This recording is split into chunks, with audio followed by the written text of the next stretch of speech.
Yes, much can be accomplished by self-help community action, but the problems are gigantic.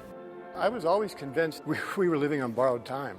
We were going to wake up and go, oh, we missed the boat.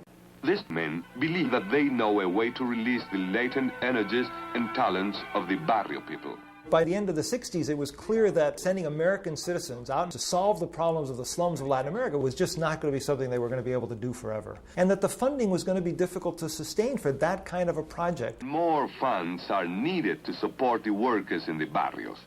When I took over the organization, we had two major funders that were funding us, two foundations. And I remember I went off to meet with one of the funders, and Bill Burris went off to meet with another. And they happened to coincide on this Friday, which we called Black Friday for many years because both of them said no. They said no. And all of a sudden we came back to the office, we sat around the office, and now what do we do? The shantytown or barrio problem can only become more acute.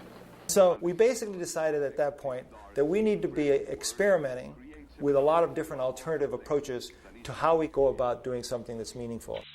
In those days, we would get together for a week once a year. We would go around the room and everyone would say, well, this is what I'm doing in Costa Rica, this is what I'm doing in Colombia. But everyone always, just without even realizing it, began gravitating towards this neat thing that was happening in Brazil.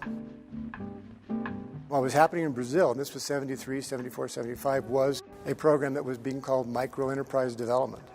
We decided to create the name micro-enterprise and then later on micro-lending in order to differentiate it from what people saw as small and medium enterprise.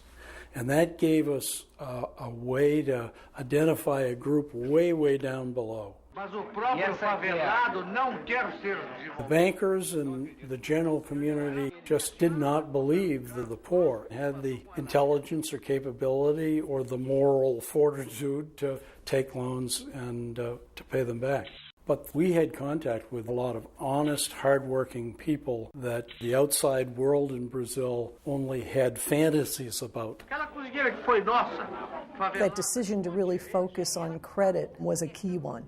And then hiring people, particularly Latin Americans, to go build the institutions in their countries. The believers were few and far between, so there was kind of this seeking out process. There was a lot of sense that, oh my God, you're going to loan money to these people? We should be helping them, not becoming moneylenders.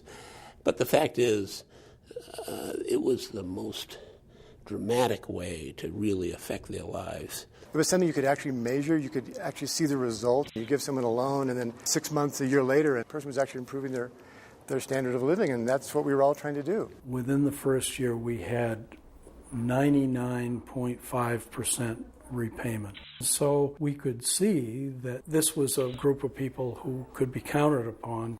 So little by little, the micro-business programs became the center of ACCION. But we also realized fairly quickly that we were reaching 200 enterprises a year in the slums of Recife. That's nothing.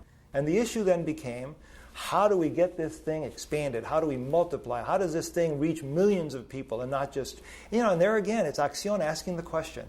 We're not satisfied with what we're doing. We want to do it better. We want to do it bigger. Por que os senhores acham que a ação é diferente desses tantos outros programas que existem por aí? When ACCION decided to focus on microfinance, it went against the grain of development practice. And then it put all of its resources, all of its energy to really experimenting in that area. We did this huge study all over the world. We found some exciting new ways of doing microcredit, like the Solidarity Group methodology. And slowly, ACCION started to drop its other areas of expertise, and it became a microenterprise, fully a microenterprise organization. Bill Burris would always say that in the early years, as they were experimenting in microfinance, ACCION didn't know what it didn't know. So it was always pushing things forward and dreaming up things that everybody thought were impossible to do. It's amazing. It is absolutely amazing.